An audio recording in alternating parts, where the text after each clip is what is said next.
Bonsoir madame, bonsoir messieurs, jeunes gens, bonsoir. Et un bonsoir particulier à ce groupe de l'Ordre de Solutions qui est toujours là à nos côtés, priant, intercédant, nous soutenant. Nous vous disons merci. Comme tous les lundis 21h, nous sommes là. Sur ma page Facebook, Apôtre Tate Samuel, avec ce programme, l'Heure de Solutions. L'Heure de Solutions dure 60 minutes.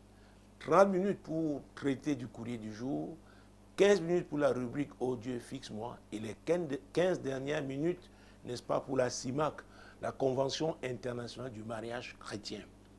Ce programme est sous la couverture du sang de Jésus et c'est le Saint-Esprit qui le conduit. Courrier du jour. Bonjour, homme de Dieu.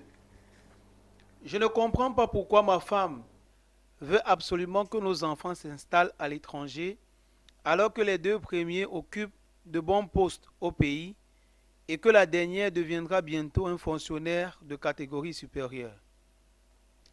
Nous avons construit 3 maisons. Ma retraite me permet de vivre décemment et la sienne sera aussi confortable. Homme de Dieu, aidez-moi à prier en tant que chef de famille pour la volonté de Dieu. Que l'Éternel vous bénisse. Très bien. En tant qu'Africain, ce n'est pas toujours évident. Évident de comprendre que les enfants grandissent et à un moment donné, ils peuvent décider de faire, de s'établir où ils veulent, choisir leur métier, choisir qui épouser. C'est très compliqué parce que de plus en plus, je reçois des parents qui viennent avec ce genre de sollicitation, n'est-ce pas? Le plus souvent parce que la volonté de l'enfant ne correspond pas à ce que le père avait prévu. Mais dans le courrier d'aujourd'hui, c'est un père, un époux, qui vraiment voit que ses enfants sont déjà bien installés au Cameroun. Et la troisième le sera. Mais la mère veut voir ses enfants établis à l'étranger. Commençons par lire la parole de Dieu, parce que c'est elle qui régit, n'est-ce pas, les relations entre mon Dieu, mon roi, Jésus-Christ et Nazareth. D'ailleurs, j'ai parlé du Cameroun, rien ne nous indique que c'est au Cameroun. Hein. Donc, peut-être parce que l'émission est enregistrée ici, est diffusée ici, est réalisée ici à Douala. Alors, prenons Éphésiens chapitre 6. Mon Dieu, mon roi, commençons par là. Commençons par là. Mon Dieu, mon roi. L'épître aux Éphésiens, chapitre 6, commençons le verset 1. Enfants, obéissez à vos parents selon le Seigneur, car cela est juste. Voilà. Enfants, obéissez aux parents selon le Seigneur. C'est très important. Ne pas dire selon la coutume, ni selon les traditions. Selon le Seigneur. Ça veut dire conformément à ce que prévoit la parole de Dieu. Cela veut dire quoi aussi? Qu'on devra enseigner cette parole aux enfants. Et nous revenons, je pense, au verset 4, sur ce que je suis en train de dire. Continuons. Honore ton père et ta mère, c'est le premier commandement avec une promesse, afin que tu sois heureux et que tu vives longtemps sur la terre. Alors voilà un des versets que les parents savent brandir. À tort et à travers. Quand ça ne va plus, honore ton père. Moi, je suis ton père, voilà ce que je veux. Honore-moi, je suis ta mère, c'est moi qui t'ai porté dans mon sein 9 mois. J'ai souffert pour toi. Mais au verset 1, la Bible a dit Obéis aux parents selon le Seigneur.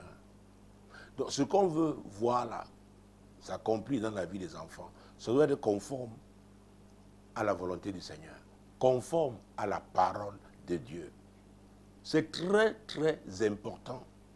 Ah oui, parce que le verset 4 va nous dire, et vous, pères, n'héritez pas vos enfants, mais élevez-les en les corrigeant et en les instruisant selon le Seigneur. Selon le Seigneur, l'éducation qu'on leur donne doit être conforme à la parole de Dieu. Ça, c'est la base. Parce que si ce n'est pas dit Ou alors, si on se réveille tard, on veut leur imposer, même c'est ce que Dieu a dit, on ne l'aura pas fait à temps. Et ce sera difficile. Très difficile. Cela veut dire quoi? Que les parents eux-mêmes doivent être des pratiquants de la parole de Dieu. Les enfants les ayant vus pratiquer la parole de Dieu, laquelle parole leur est enseignée, alors ils ont, n'est-ce pas, des modèles crédibles. Je dis bien crédibles. Et quand ce n'est pas le cas entre les parents, ça devient très difficile. Et je pense que ce qui arrive là n'a pas commencé aujourd'hui. Parce que l'ami qui nous a écrit nous parle des 3 maisons qu'ils ont construites. À vrai dire, ça devait être le produit de leur vision. Et jusque-là, ça tient. Si leur vision passait par là, construire les 3 maisons, sachant que chacun d'eux devrait avoir une retraite confortable, gloire à Dieu. Mais s'ils ont construit ces maisons en incluant les enfants, que peut-être ça va les fixer, alors c'est une erreur. C'est une erreur. Il y a l'histoire de ce grand industriel milliardaire. Il voulait que son unique enfant d'ailleurs, n'est-ce pas, le remplace, comme on dit chez nous, prenne sa place dans, mon Dieu, cette grande industrie qu'il avait créée, les affaires qui avaient prospéré. L'enfant lui a dit que vraiment, il était désolé, il ne se sentait pas évoluer dans les affaires, ce type d'affaires. Mais il avait un type d'affaires qui, pour lui, il devait le réaliser, où il a étudié très loin là-bas, à plus de 10 000 km d'ici, parce qu'il devait épouser une femme aussi de là-bas. Le père fut très, très déçu. Très, très déçu. Bon, imaginez-vous un seul instant que c'est la volonté de Dieu pour cet enfant de s'établir là-bas et d'épouser cette femme-là. Vous croyez que malgré tout ce que vous avez fait, ce que vous avez bâti ici, ça change la volonté de Dieu pour cet enfant-là? Je ne pense pas. C'est pourquoi la Bible nous dit dans Proverbes chapitre 15, verset 33, que la crainte de l'Éternel enseigne la sagesse. Les amis, quand on n'a pas la crainte de l'Éternel, quand on ne cherche pas sa volonté, et c'est ce que Jésus rappelait aussi dans Matthieu chapitre 6, verset 33. Prenons ça. C'est très important. Parce que les gens se réveillent et parfois on veut utiliser les pasteurs, n'est-ce pas, pour les soutenir dans des positions qu'ils ne peuvent pas tenir si elles sont contraires à la volonté de Dieu. J'ai toujours l'habitude de dire, même si vous prenez tous les pasteurs de cette ville de Douala, pour qu'ils prient pour un dossier qui est contraire à la volonté de Dieu, ça ne changera pas Dieu. Ça ne changera pas Dieu. Donc, ce serait une bonne chose de commencer dès le départ à rechercher la volonté de Dieu. Et évoluer, marcher, avancer selon cette volonté. Bien entendu, le plus souvent, ça ne plaît pas à notre chair. Et c'est pourquoi Jésus a dit que nous devons naître de nouveau. L'apôtre Paul a dit qu'il a crucifié la chair et quoi? Ses passions. Vous vous souvenez de Pierre, quand Jésus a commencé à parler de comment il devait finir son ministère à la croix du Calvaire, il lui a dit, hey, stop. Stop, c'est pas possible. Tu ne peux pas nous appeler, tu nous dis qu'un jour, tu vas nous abandonner, tu vas aller mourir après, tout ça, 3e jour ressuscité. Mais qu'est-ce que Jésus a dit? Arrière de moi, Satan. Parce que tes pensées sont des pensées humaines. Des pensées humaines. Elles peuvent être jolies, bien colorées. Mais ça ne peut pas changer la pensée de Dieu. Ça ne peut pas changer la volonté de Dieu. Et c'est un des grands défis en cette saison. Qui est vraiment chrétien? Qui? Parce que l'apôtre Paul disait que ceux qui sont en Christ, il n'a pas dit ceux qui fréquentent les églises. Il n'a pas parlé des anciens d'église, les pasteurs, ceux qui sont en Christ. Parce qu'on peut être pasteur sans être en Christ. On a des connaissances théologiques. On a passé ces diplômes-là. et selon sa religion, quand on a ces compétences-là, après un stade d'un certain temps, on est établi. Alors, on est comme un professionnel. Mais est-ce qu'il s'agit du ministère auquel on a été appelé? C'est très important. Alors, il y a un passage, je voulais qu'on lise. Matthieu 6, 33, oui. Cherchez premièrement le royaume et la justice de Dieu, et toutes ces choses vous seront données par-dessus. C'est ce que Jésus a dit. C'est pourquoi les parents doivent prier pour leurs enfants très tôt, quand ils sont encore jeunes. Seigneur, merci pour cet enfant que tu m'as donné. Révèle-moi ta volonté pour lui. Qu'est-ce que tu l'as appelé à faire? Les amis, c'est la vérité. Nous avons des exemples avec les écoles du dimanche dans les églises. On donne des devoirs aux enfants, les enfants reviennent.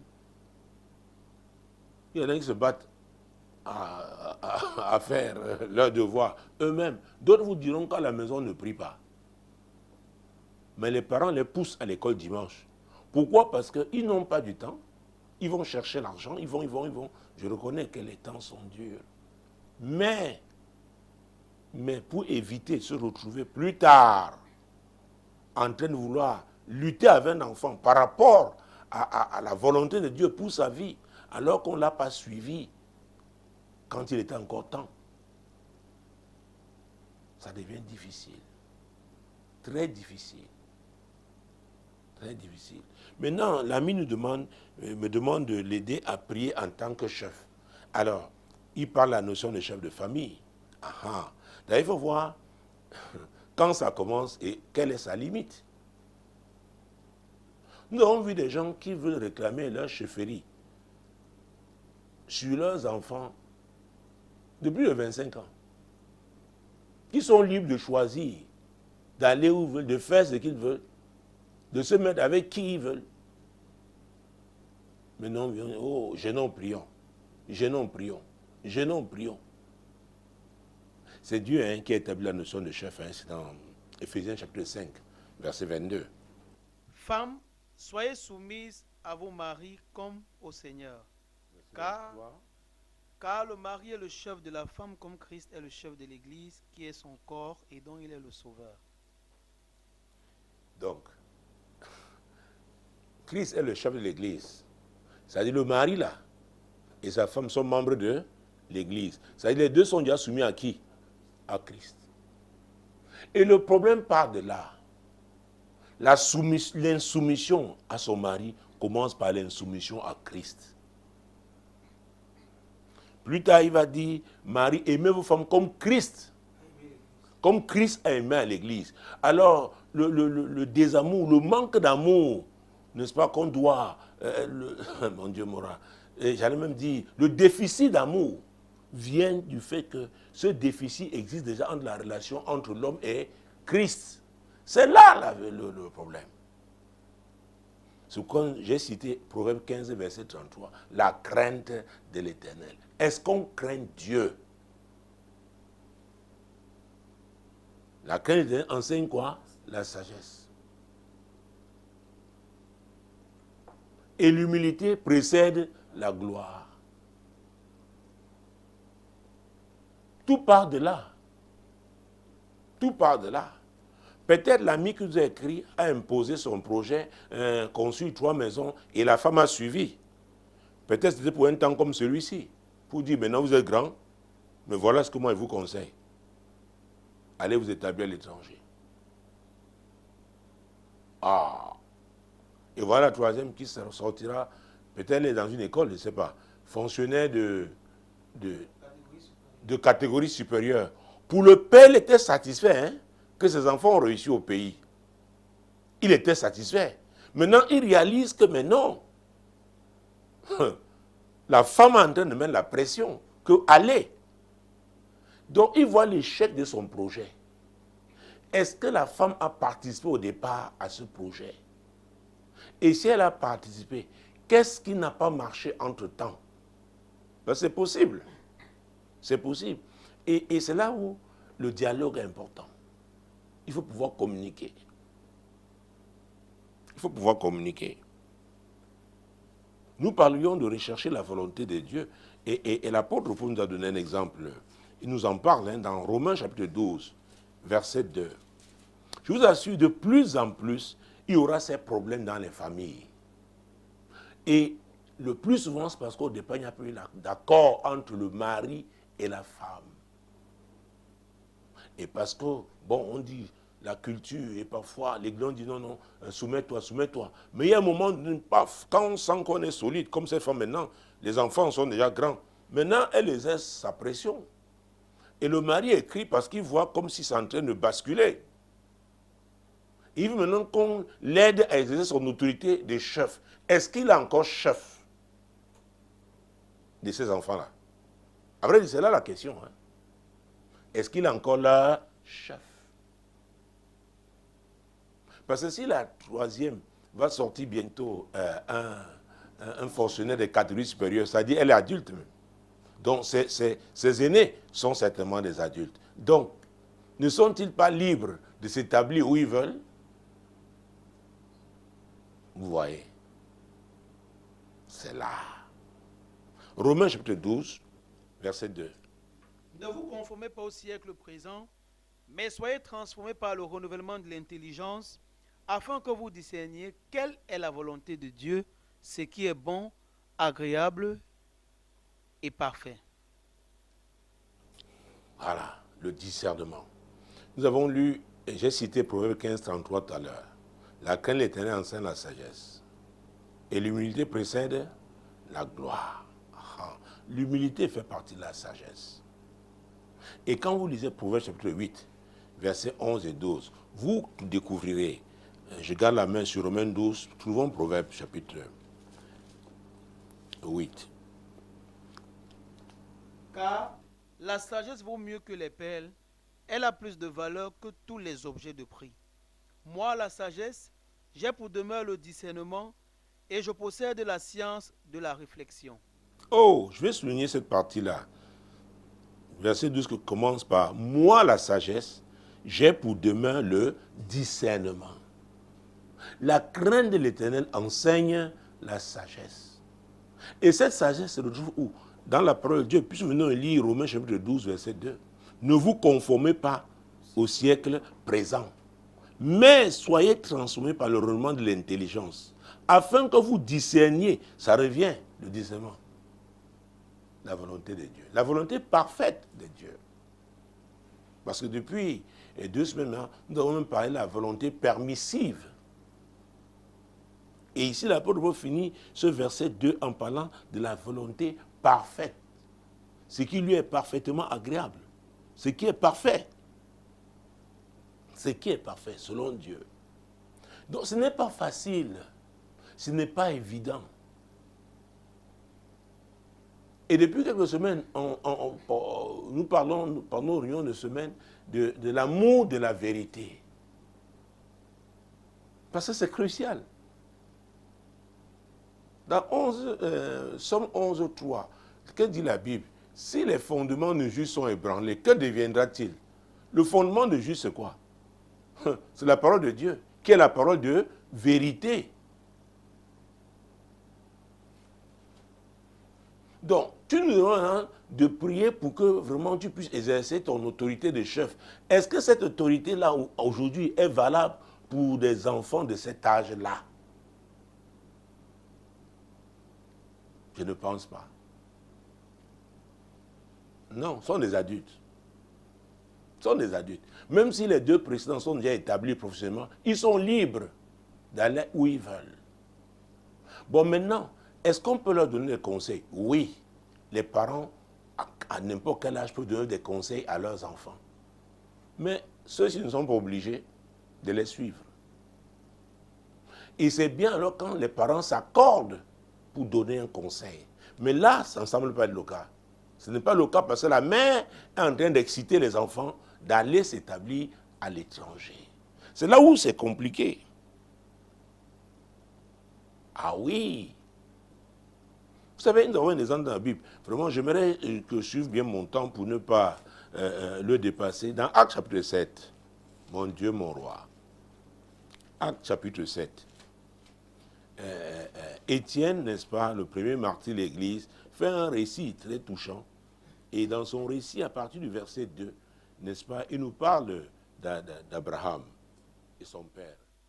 Étienne répondit, homme, frère et père, écoutez, le Dieu de gloire apparut à notre père Abraham lorsqu'il était en Mésopotamie, avant qu'il s'établisse à Charan, et lui dit, quitte ton pays et ta famille et va dans le pays que je te montrerai. Il sortit alors du pays des Chaldéens et s'établit à Charan. De là, après la mort de son père, Dieu le fit passer dans ce pays que vous habitez maintenant. Oh. Ça, c'est pour la première fois quand Dieu était apparu à Abraham en Mésopotamie. Parce que ça, c'est différent de l'appel de Genèse 12. Ça, c'est le premier appel. Abraham n'a bougé que quand son père a bougé. Ça veut dire quoi? Il était marié, mais était encore sous l'emprise de qui? De son père. Et je peux vous le prouver. Ouvrez avec moi Genèse chapitre 11. Genèse chapitre 11, le livre du commencement, verset 31. Genèse chapitre 11.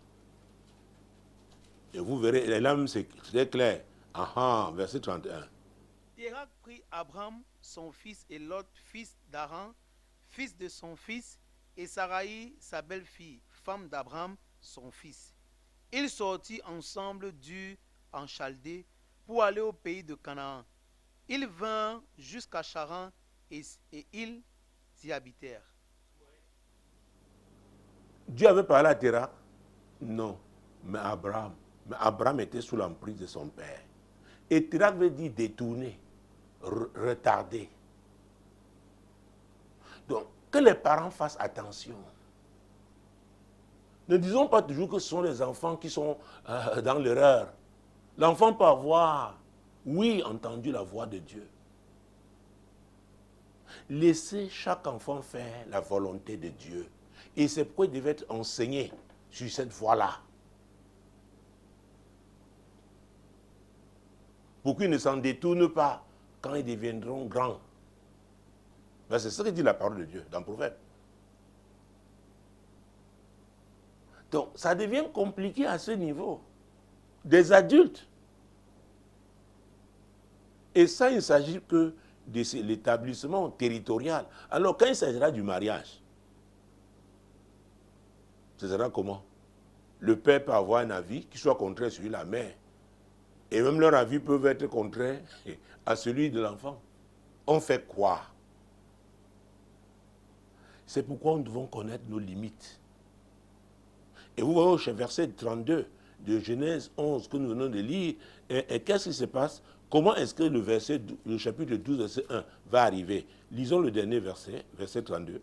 Les jours de Térak furent de 250 ans, et Térak mourut à Charan. Et dans Genèse 12, l'Éternel dit à Abraham, va-t'en de ton pays, de ta patrie, et de la maison de ton père, dans le pays que je te montrerai. C'est en ce moment-là, après la mort de Térak, que Dieu encore est venu. Il dit, Térak était un problème pour toi. Donc nous les parents, évitons d'être un problème pour nos enfants. Comment peut-on éviter cela? En leur enseignant les voies du Seigneur quand ils sont encore jeunes. C'est très important. Tout en étant nous-mêmes des modèles pour eux. Et comme ça, nous serons crédibles. Même quand on voudra leur apporter un éclairage, ils diront non, si c'est papa qui parle, papa est un exemple. Si c'est maman qui parle, maman est un exemple. C'est le Dieu de maman, elle dit qu'elle a prié. Non, on sait qu'elle est sérieuse avec sa foi.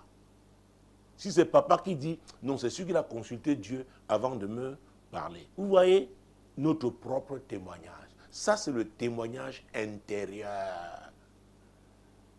Mais croyez-moi, je rencontre encore des parents dont le témoignage est très mauvais à l'intérieur.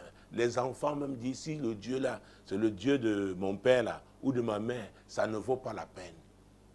Alors, un tel parent n'est pas crédible. Il n'a donc pas les moyens d'imposer sa volonté. Parce qu'encore une fois, Et là, Zacharie chapitre 4, verset 6 va nous intéresser. Et là, Dieu dit, ce n'est ni par la puissance, ni par la force. Et j'ai rencontré des gens qui sont engagés dans des voies parce qu'ils ont subi des pressions. Je me souviens l'histoire de cette femme, diplômée de Dauphine, qui n'est pas n'importe quelle université. Mon Dieu, mon roi, tu m'avais dit, je m'étais marié parce que ma mère voulait que je épouse cet homme-là. Et elle voulait absolument, je l'ai regardé. À l'époque, les maîtrises obtenues dans cette université-là, ce n'est pas n'importe qui. Tu as pu subir une telle influence. C'est pourquoi il dit les Africains sont... Il y a des contradictions qui nous caractérisent. Ah oui. Nous avons des enfants dans certains pays. Et ils suivent des études d'un certain niveau.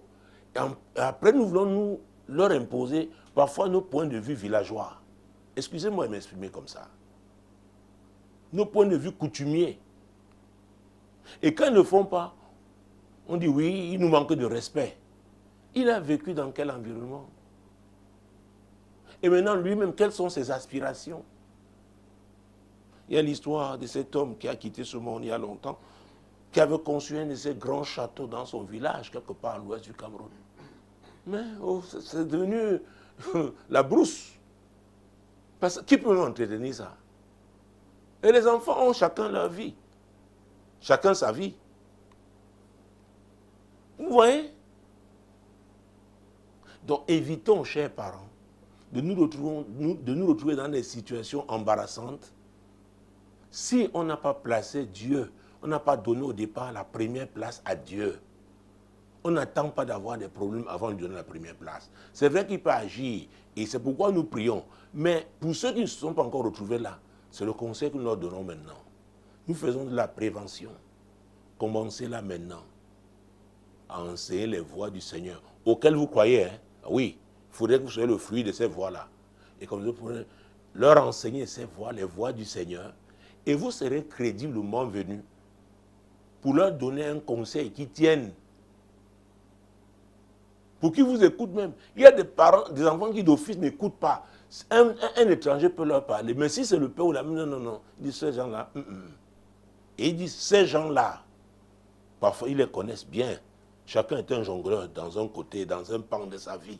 Il dit donc, peut-être ils n'ont pas pu s'entendre aujourd'hui sur le partage du butin.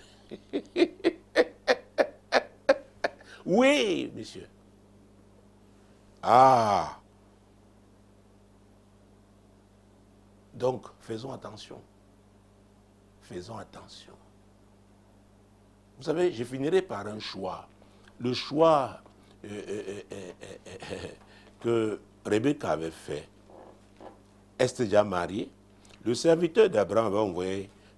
Abraham a envoyé son serviteur le plus ancien de sa maison pour trouver une femme, n'est-ce pas, à son fils Isaac. Alors le voyage a bien marché.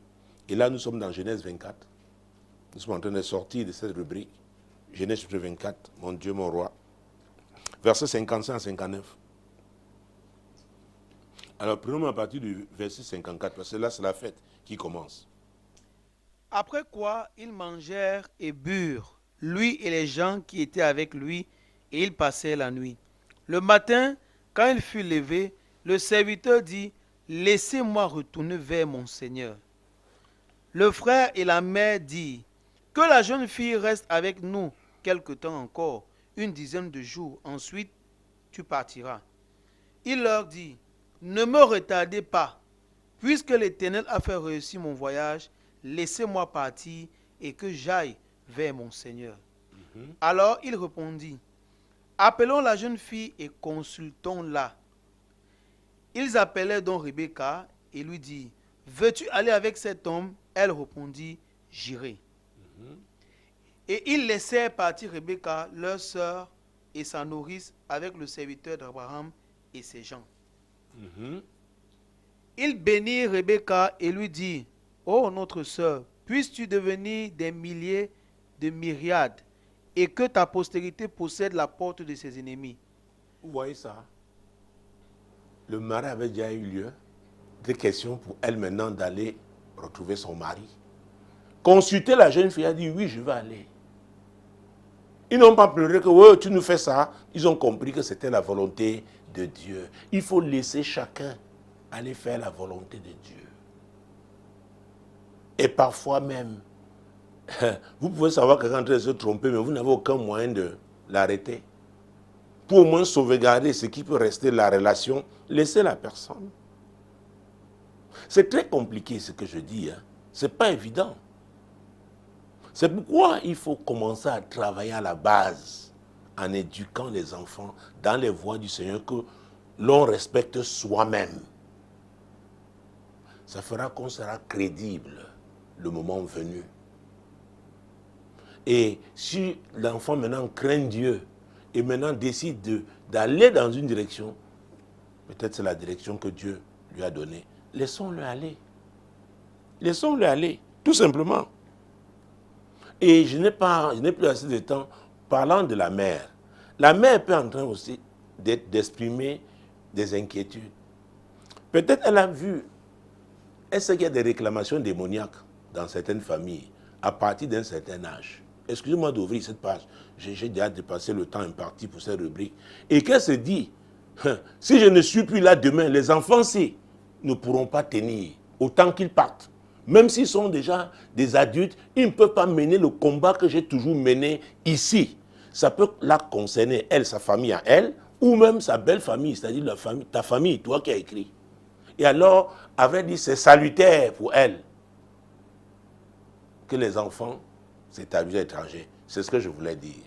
Mesdames, Messieurs, nous allons prier pour des familles qui ont ce type de divergence aujourd'hui, afin que la volonté de Dieu, afin qu'ils saisissent la volonté de Dieu, n'est-ce pas, et que ce soit la volonté de Dieu qui se fasse pour ces familles-là au nom de Jésus. Père, au nom puissant de Jésus, tu es Dieu. Seigneur, nous venons prier d'abord de façon préventive. Il ne faut pas attendre qu'il y ait une crise avant de recourir à toi. Seigneur, quand on le fait, il faudra recoller les morceaux et ce n'est pas évident. Tous ceux-là qui ont des enfants à bas âge, Seigneur, qui sont des chrétiens, nous prions afin qu'ils commencent à éduquer leurs enfants dans les voies du Seigneur en étant eux-mêmes des exemples pour leurs enfants au nom de Jésus. Pour ceux qui ne l'ont pas fait, Seigneur, nous implorons ta miséricorde en ce moment. Ta miséricorde sur eux. Et nous prions, nous intercédons pour que tu interviennes afin, Seigneur, que ces familles ne soient pas détruites au nom de Jésus. Amen. Bienvenue, mesdames, messieurs, à la deuxième rubrique. Oh Dieu, fixe-moi. Ah oui, beaucoup vont être fixés, y compris les serviteurs de Dieu. Ah oui, qui servent fidèlement Dieu. Et parfois attendent, se disent, mais Dieu, qu'est-ce qui se passe? Tu ne réponds pas, tu ne dis rien. Prenons le livre d'Habakkuk. Habakkuk chapitre 1. Mon Dieu, mon roi. Habakkuk chapitre 1. Et après, si le temps le permet, nous pourrons prendre peut-être 1 Samuel. Mais Habakkuk chapitre 1, mon Dieu, mon roi. Alors, prenons quel verset? Verset 2 et 3. Et 4 même. Oracle révélé à Habakkuk le prophète. Jusqu'à quand, ô Éternel, j'ai crié et tu n'écoutes pas. J'ai crié vers toi à la violence et tu ne secours pas. Pourquoi me fais-tu voir l'iniquité et contemples-tu l'injustice? Pourquoi l'oppression et la violence sont-elles devant moi? Il y a des querelles et la discorde s'élève. Aussi la loi n'a point de vie, la justice n'a point de force, car le méchant triomphe du juste et l'on rend des jugements iniques. Vous voyez, Habakkuk le prophète est une situation très difficile, un intercesseur. Il dit, oh mon Dieu, tu m'as appelé à ce ministère, parce qu'au chapitre 2, la Bible nous dit qu'il était à son poste, dès le premier verset, qu'il était à son poste. Donc, il était à son poste d'intercession. Il priait pour que la situation s'améliore. Il y avait beaucoup de méchanceté à cette époque-là, n'est-ce pas? Et Habakkuk pleurait vraiment. Oh Dieu, fixe-moi en répondant. C'est pourquoi en ce moment, je voudrais présenter au Seigneur tous ceux-là qui crient à Dieu. Ils ont l'impression que Dieu n'écoute pas, que Dieu ne fait rien, que Dieu est amorphe, parce que Dieu va répondre à Habakkuk. Qui sache qu'il est le Dieu qui répond, n'est-ce pas, en son temps. Il fait comme il veut. Verset 5. Jetez les yeux parmi les nations, regardez, et soyez saisis d'étonnement, d'épouvante, car je vais faire en vos jours une œuvre que vous ne croirez pas si on la racontait. C'est Dieu qui répond. Donc je voudrais par cette rubrique, encourager tous ceux-là qui ont crié sincèrement à Dieu. Peut-être c'est pour des situations personnelles, peut-être c'est leur famille, peut-être c'est leur, comment je l'ai dit, leur environnement. Oui, madame, oui, monsieur. Oh Dieu, fixe-moi. Dieu vous dit qu'il va agir. Dieu vous dit, si vous avez sincèrement eu recours à lui, il dit qu'il va répondre. Il dit qu'il va répondre. Et ma prière est que Dieu lui-même vous rassure. Dieu vous touche, Dieu fasse quelque chose pour vous consoler, pour vous faire attendre, n'est-ce pas, sa sentence. Ah oui, c'est une forme de déclic. Hein? Mon Dieu, mon roi. Oh, chers amis de ce groupe de leur solution, intercédons pour tous ceux-là qui souffrent, qui crient. Il y a des veuves, il y a des orphelins, mon Dieu, qui ont subi beaucoup d'injustices. Mon Dieu, oui, prions pour que Dieu les rassure. Qu'il est le Dieu qui n'est pas un homme pour mentir, ni un fils d'homme pour se repentir. Ce qu'il dit, il le fait, ce qu'il promet, il l'exécute. Prions au nom puissant de Jésus. Éternel, mon Dieu, tu es le Dieu qui répond aux prières. Nous prions afin que quiconque est découragé en ce moment, Seigneur, oh, par cette émission Solution et notamment cette rubrique, oh Dieu, fixe-moi, qu'il soit fixé en sachant que tu es le Dieu qui répond aux prières. Seigneur, tu n'as pas changé, tu es le Dieu qui répond aux prières. Tu as dit qu'il y a un temps pour tout, qu'il sache même que c'est proche, que la réponse est proche, parce qu'il a été fidèle, tu vas répondre. Seigneur, c'est notre prière maintenant au nom puissant de Jésus. Seigneur, fixe toutes ces personnes.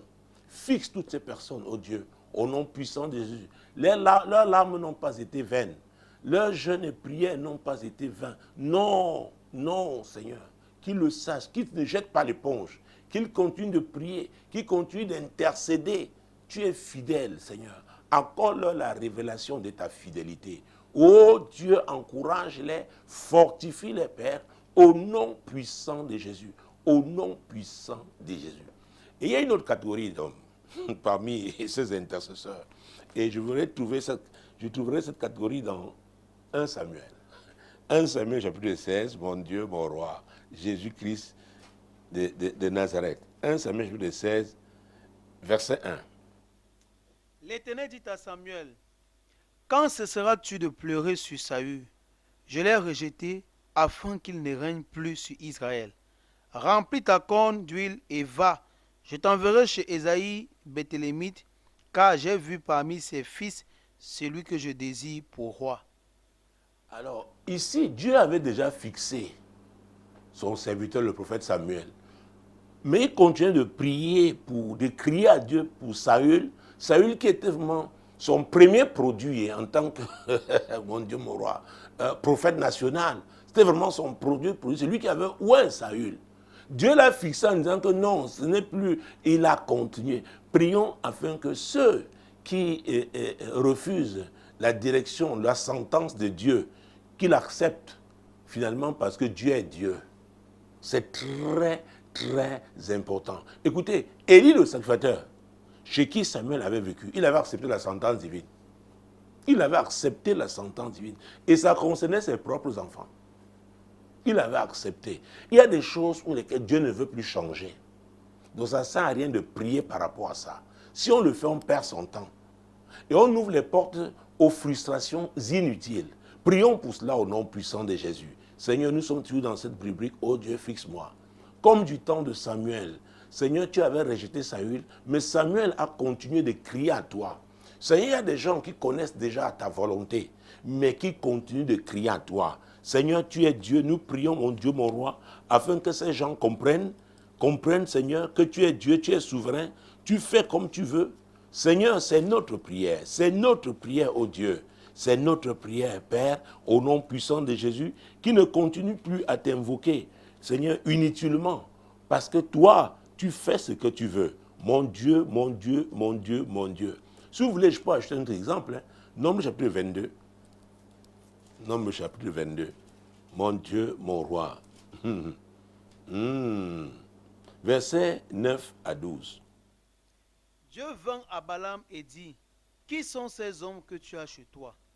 Balaam répondit à Dieu, Balak, fils de Tsippor, roi de Moab, les a envoyés pour me dire, voici un peuple est sorti d'Égypte et il couvre la surface de la terre. Viens donc, maudis-le. Peut-être ainsi pourrais-je le combattre et le chasserai-je. Dieu dit à Balaam, tu n'iras point avec eux, tu ne maudiras point ce peuple, car il est béni. Très bien. Très bien. Dieu a donné sa sentence, sa décision. Et qu'est-ce qui va se passer au verset 15 et suivant? Balak envoya de nouveau des chefs en plus grand nombre et plus considérés que les précédents. Ils arrivèrent auprès de Balaam et lui dirent, ainsi parle Balak, fils de Tsippor, que l'on ne t'empêche donc pas de venir vers moi, car je te rendrai beaucoup d'honneur et je ferai tout ce que tu me diras. Viens, je te prie, maudis-moi ce peuple. Balaam répondit et dit aux serviteurs de Balak, quand Balak me donnerait sa maison pleine d'argent et d'or, je ne pourrais faire aucune chose, ni petite ni grande, contre l'ordre de l'Éternel mon Dieu. Maintenant, je vous prie, restez ici cette nuit, et je saurai ce que l'Éternel me dira encore. Dieu vint à Balaam pendant la nuit et lui dit, Oui. puisque ces hommes sont venus pour t'appeler, lève-toi, va avec eux, mais tu feras ce que je te dirai. Verset 21. Balaam se leva le matin, scella son annexe et partit avec les chefs de Moab. La colère de l'Éternel s'enflamma parce qu'il était parti. Et l'ange de l'Éternel se plaça sur le chemin pour lui résister. Vous voyez ça? Donc, Balaam a tenté Dieu. Il y a des gens qui ont déjà la réponse divine, mais ils continuent encore dans la prière. Prions afin que ces gens arrêtent ce type de prière. Au nom puissant de Jésus. Seigneur, c'est notre prière. Oh Dieu, alors que nous sortons de cette rubrique, Seigneur, quiconque continue de te présenter le même sujet pour lesquels tu as déjà apporté réponse, Seigneur, qu'il arrête de le faire, parce que tu l'as déjà fixé au nom puissant de Jésus-Christ. Alors, bienvenue à la CIMAC avec un peu plus de 2 minutes et demie de retard, mais ce n'est pas un problème. Mon Dieu, mon roi, oui, bientôt 2 minutes de retard. Mon Dieu, mon roi, Jésus-Christ de Nazareth, attendez. Peut-être j'ai encore du temps. Qu'est-ce qui se passe? Mon Dieu, mon roi. Jésus-Christ, mon Dieu, mon Dieu. Ah, j'ai encore 1 minute et 46 secondes. Donc, je parlais des gens qui ont déjà été fixés par Dieu et qui continuent d'insister. Et le plus souvent, ils jeûnent même. Ce genre de jeûne ne glorifie pas Dieu. Ce genre de jeûne expose la personne qui est en train de jeûner même au mauvais esprit. Parce qu'ils sont dans une situation de désobéissance. J'allais même dire de rébellion. Prions afin que ces personnes jettent l'éponge au nom de Jésus et accepter la volonté de Dieu par rapport à ce sujet au nom puissant de Jésus. Seigneur, c'est notre prière. Seigneur, que les gens cessent de faire des incantations croyant qu'ils recourent à toi. Que les gens cessent de penser qu'ils peuvent forcer ta main, t'amener à faire ce que tu ne veux pas. Seigneur, tu es Dieu. La prière, le jeûne, Seigneur, ne c'est pas pour tordre ta main. Non. Ces personnes qui ont déjà été fixées, qu'ils acceptent ta sentence, qu'ils acceptent ton verdict, qu'ils acceptent ta volonté. C'est notre prière au nom puissant de Jésus et qui se consacrent à ce qui est important pour eux, à la priorité de l'heure pour eux, au nom puissant de Jésus-Christ. Seigneur, c'est notre prière. C'est notre prière au Dieu Tout-Puissant. Que les gens ne nous écrivent pas pour des sujets pour lesquels tu leur as déjà apporté des réponses, croyant que toi, tu vas changer. Seigneur, ça ne sert à rien qu'ils t'écoutent et te suivent. Même si c'est dur ce que tu as dit, tu es l'Éternel, tu sais pourquoi tu l'as dit. Et quand tu le fais, Seigneur, c'est le meilleur qui puisse arriver. Au nom puissant de Jésus. Merci Seigneur parce que tu le fais. Merci au Dieu. Merci, merci. Parce que personne ne perdra plus. En tout cas, parmi les amis de l'heure de solution, que personne ne perde plus son temps à rester, prier pour un sujet pour lequel Dieu a déjà répondu, n'est-ce pas, de façon définitive. Donc, c'est irréversible. Il faut l'accepter. Il faut l'accepter. Avec maintenant 15 minutes, 15 secondes de retard, j'entre dans la CIMAC, la Convention internationale du mariage chrétien. Oh mon Dieu, mon roi. D'ailleurs, ce dernier sujet de prière peut nous inspirer pour cette rubrique. Puisqu'il s'agit, n'est-ce pas, de nos frères et sœurs, nos amis de l'heure de solution qui aspirent au mariage. Écoutez-moi, mesdames, messieurs, c'est important que je le dise. Tout le monde n'est pas appelé à se marier. Je dois vous le dire. Il y a des serviteurs de Dieu dans la Bible qui n'ont pas été mariés. Jérémie n'était pas marié. Paul n'était pas marié. Par contre, Ésaïe était marié. Il était prophète, sa femme était prophétesse. Pierre était marié. Élie n'était pas marié. Élisée n'était pas marié. Donc, c'est important déjà d'identifier la volonté de Dieu. Surtout qu'on est dans la catégorie qui devrait appartenir à la catégorie du rattrapage. Vous vous souvenez, il y a l'histoire d'une femme dans la Bible, prophétesse. C'était la prophétesse Anne. Luc chapitre 2. C'est très important de comprendre ça parce que nous devons être équilibrés. Sinon, nous risquons de vouloir forger une voie pour tout le monde. Chacun doit chercher à savoir ce que Dieu dit par rapport à son cas. Alors, Luc chapitre 2, verset 36 et suivant. Il y avait aussi une prophétesse, Anne, fille de Phanuel, de la tribu d'Azer. Elle était fort avancée en âge et elle avait vécu 7 ans avec son mari depuis sa virginité. Restée veuve et âgée de 84 ans, elle ne quitta pas le temple et elle servait Dieu nuit et jour dans le jeûne et dans la prière. Elle, étant subvenue elle aussi, à cette même heure, elle louait Dieu et elle parlait de Jésus à tous ceux qui attendaient la délivrance de Jérusalem. Oui. Anne s'est mariée jeune. À l'époque, les filles se mariaient très jeunes. Et son mariage n'a duré que 7 ans. C'est-à-dire qu'elle était une jeune veuve. Mais elle a reçu l'appel de Dieu. Cet appel de prophétesse. Et elle a exercé dans le ministère d'intercession. Ah oui. Un ministère très important. Il a fallu que les personnes intercèdent pour Jésus, même comme Ésaïe avait annoncé, Zacharie avait annoncé, la plupart des prophètes avaient annoncé, il a fallu l'intercession. Elle ne s'est plus mariée. Qu'est-ce que Dieu dit de toi? Parce que ne te mets pas à prier pour le mariage, parce que tu vois tout le monde aussi se marier. Est-ce que Dieu t'a appelé? Peut-être tu es une veuve. Est-ce que Dieu veut que tu restes comme ça ou veut que tu te remaries? Peut-être tu ne t'es même jamais marié et que bon, tu as un certain âge aujourd'hui. Est-ce que Dieu veut maintenant que tu te maries? Peut-être même tu t'es marié et ça n'a pas marché. Est-ce que Dieu veut que tu recommences? Oh Dieu, fixe-moi. C'est très important. Mesdames, messieurs, commençons. Vous voyez, je vous dis souvent que les émissions sur Sub ne se ressemblent jamais. C'est ce courrier qui nous amène à prier comme ça aujourd'hui. Prions pour que Dieu fixe tous ceux de nos frères et sœurs dans cette famille, ce groupe de l'ordre de solution qui aspirent au mariage. Est-ce que c'est vraiment la volonté de Dieu pour eux, pour chacun? Soutenons-les dans la prière pour que chacun identifie la volonté de Dieu au nom de Jésus. Seigneur, c'est un sujet qui préoccupe le mariage, c'est un sujet qui trouble, c'est un sujet qui déstabilise. Oh mon Dieu, mon roi, j'ai vu des gens, y compris de grandes prédicatrices, se casser la figure parce qu'elles ont voulu se marier ou se remarier, notamment à un certain âge. Seigneur, tu es Dieu. Seigneur, nous voulons, quant à nous, dans ce programme, voir tout le monde se marier. Mais c'est toi qui décides. Seigneur, parle à cet homme. Il y a des hommes qui ne sont pas appelés à se marier. Il y en a qui ne sont pas appelés à se remarier, s'ils l'ont fait dans le passé. Seigneur, oh Dieu, fixe chacun au nom puissant de Jésus. Chers amis, intercédons pour que chacun soit fixé en ce qui concerne son mariage, qu'il soit fixé, qu'il identifie la volonté de Dieu. C'est très, très important. Seigneur, c'est notre prière. Nous agissons là en tant qu'intercesseurs.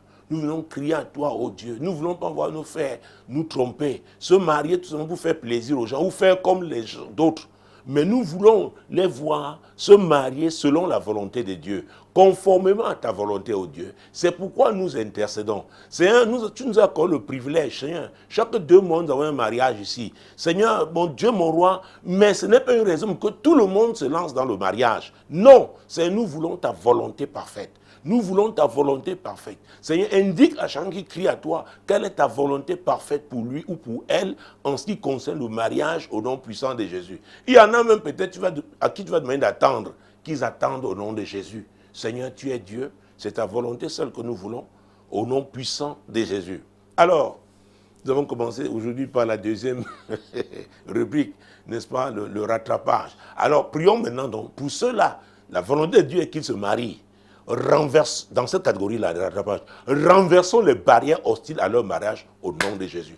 Père, en tant que groupe de l'heure de solution, nous tenons maintenant dans la prière, en accord, Seigneur, pour renverser les barrières hostiles au rattrapage de nos frères et sœurs. Seigneur, tu veux qu'ils se marient, c'est ta volonté, mon Dieu. Oui, ils vont te servir dans leur mariage, ou alors dans leur mariage à cet âge-là. Mon Dieu, mon roi, nous renversons ces barrières hostiles au nom puissant de Jésus. Seigneur, nous les renversons au nom de Jésus. Nous les renversons au nom puissant de Jésus.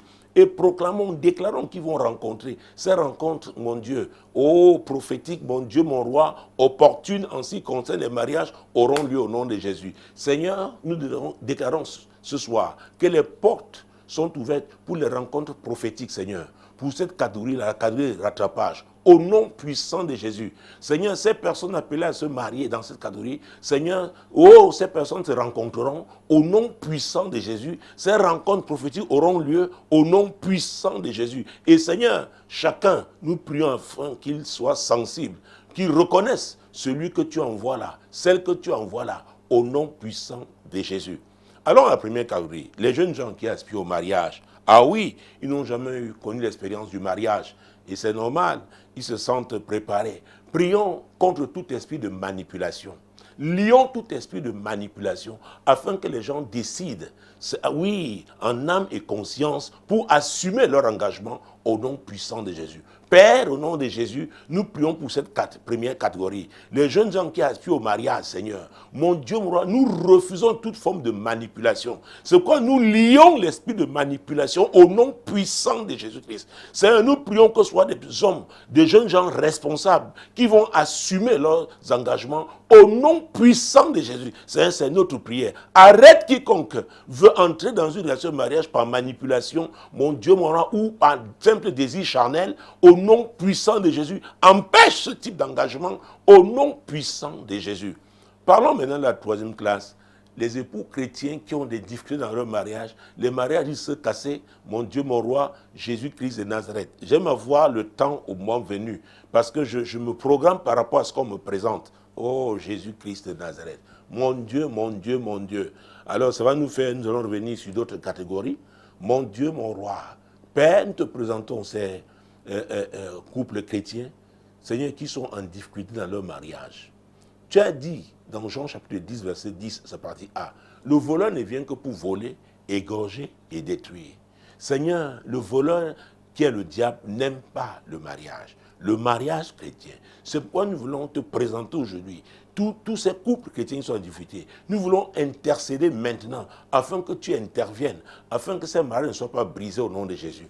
Oh Dieu, interviens, Seigneur, dans ces couples chrétiens en difficulté. Seigneur, mon Dieu, les époux pensent à se séparer. Au moins l'un d'eux pense à se séparer. Seigneur, tu es Dieu, ce n'est pas ta volonté. Seigneur, interviens, Père, au nom puissant de Jésus. Nous refusons, Seigneur, les divorces dans les mariages chrétiens. Nous croyons toujours que c'est encore possible, mon Dieu, que la restauration de la relation du mariage est encore possible. C'est pourquoi nous t'invitons, Seigneur, interviens dans ces unions-là, interviens dans ces mariages-là, au nom puissant de Jésus. Nous voulons faire échec au diable, au nom puissant de Jésus-Christ. Seigneur, nous savons que l'orgueil est une des causes terribles pour ce type de problèmes conjugaux. Mon Dieu, mon roi, Seigneur, tu es Dieu, toi, esprit d'orgueil, dénonçons l'orgueil dans ces couples-là. Oui, dénonçons l'orgueil. Prions afin que le Seigneur ouvre les yeux et qu'il tourne le dos à l'orgueil pour embrasser l'humilité, qui va ouvrir les portes à la réconciliation. Père, nous dénonçons l'orgueil dans les familles chrétiennes, les couples chrétiens en difficulté. Nous dénonçons l'orgueil sous toutes ses formes. Seigneur, tu es Dieu. Père, au nom puissant de Jésus, Seigneur, ouvre les yeux, qu'ils comprennent que leur problème, c'est l'orgueil.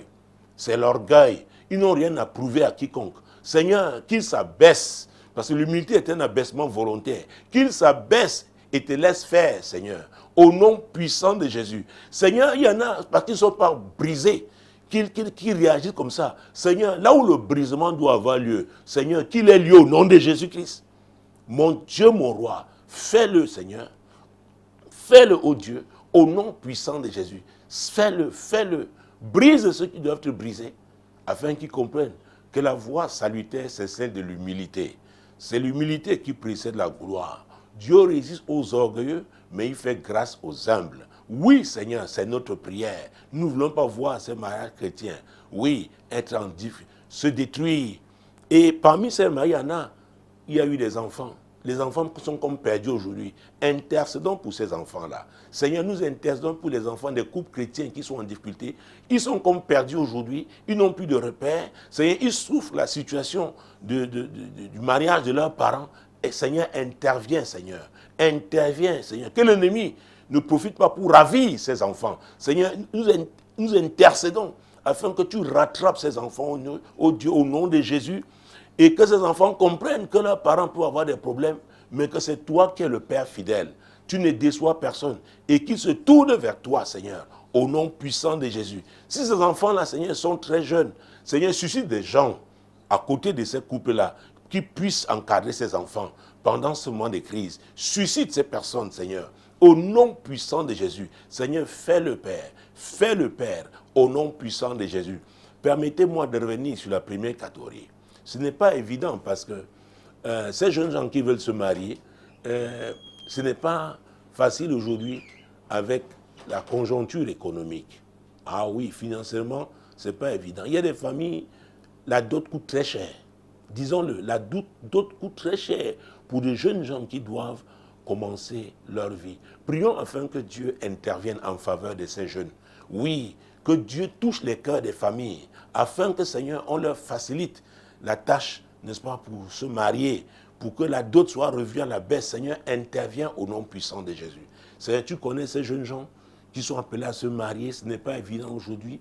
Ils ont des moyens limités au plan financier, mais les familles ont des exigences parfois, Seigneur, mon Dieu, mon roi, incommensurables, Seigneur, extraordinaire. Tu es Dieu, interviens, Seigneur. Toutes ces familles, Seigneur, pour qu'elles facilitent la tâche à ces jeunes gens qui veulent se marier. Au lieu de se retrouver dans le péché, c'est mieux de les aider en leur facilitant la tâche pour qu'ils se marient. Mesdames, Messieurs, c'est ce que nous faisons à l'église. C'est ce que nous faisons. Et nous prions afin que les chrétiens le fassent. Encourageons ceux-là qui veulent se marier. Ils n'ont pas encore peut-être assez de moyens. Mais au lieu qu'ils se retrouvent dans la gueule du diable, en péchant, encadrons-les, aidons-les pour qu'ils se marient. Prions pour cela. Seigneur, suscite des hommes, des femmes à l'église qui pourront aider les jeunes gens qui veulent se marier. Peut-être financièrement, ils ne sont pas encore très forts considérant les exigences familiales. Seigneur, qu'ils puissent être encadrés afin qu'ils ne tombent pas dans le péché et que les familles leur soient favorables pour accepter, Seigneur, la dot qui soit à leur niveau, au nom puissant de Jésus-Christ. Au nom puissant de Jésus. Et pour la deuxième catégorie, prions pour que cette deuxième catégorie de rattrapage ait la victoire sur leur passé. Que leur passé funeste ne les rattrape plus au nom puissant de Jésus. Seigneur, c'est notre prière. Ce n'est pas évident avec cette deuxième catégorie. La catégorie de rattrapage. Seigneur, quelle est la victoire sur le passé? Que le passé, Seigneur, mon Dieu, funeste ne les rattrape plus en cette saison. Que les esprits familiers qui les ont fait échouer dans le passé ou les ont retardés ne les rattrapent plus en cette saison. Au nom puissant de Jésus-Christ. Et Seigneur, au sortir de ce programme, nous voulons te dire encore ce soir que nous croyons que tu es le Dieu de miracles. Le Dieu de miracles qui visite les couples chrétiens, qui crie à toi, qui croit en toi pour un enfant. Seigneur, c'est ce que nous déclarons. Seigneur, nous te louons parce que tu es le Dieu de miracles. Tu l'as fait dans le passé, tu le feras encore en cette saison. Jésus, tu as dit, oui, la parole dit dans Hébreux 13:8, que Jésus est le même hier, aujourd'hui, éternellement. C'est en ton nom que nous prions, mon Dieu, pour la visitation des entrailles de tous ces couples chrétiens-là au nom de Jésus. C'est en ton nom que nous déclarons que ces bébés miracles naîtront au nom puissant de Jésus. C'est en ton nom que nous déclarons que la joie, ta joie, tu vas inonder de joie ce couple chrétien, Seigneur, qui crie à toi pour un enfant parce que tu les auras visités au nom puissant de Jésus. Mesdames, Messieurs, pour ce soir, c'est fini. L'heure de solution, n'est-ce pas, Yangar. Donc, merci d'avoir été là. Le prochain rendez-vous. Ah, n'oublions pas la nuit de solution. La nuit de solution. Cette semaine, c'est la semaine de la nuit de solution. Vendredi, ah oui, dès 23h, nous sommes là pour cette nuit de prière, cette nuit de délivrance, cette nuit de guérison, cette nuit de percée. Et nous sommes ravis parce que parmi ceux qui se marient là, la plupart étaient assistés à cette nuit de solution. Donc, Dieu a un rendez-vous avec toi cette semaine à l'Assemblée Compassion Globale. Ici à Aquabona pour moi. Ah, ne rate pas ce rendez-vous. Mesdames, Messieurs, Shalom. Lundi prochain, 21h.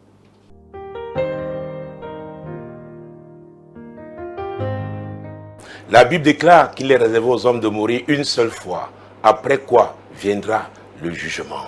Mesdames, Messieurs, il est possible d'éviter d'être coupable, d'échapper à cette sentence. Jésus a dit, je suis le chemin, la vérité et la vie, et nul ne peut aller au Père que par lui.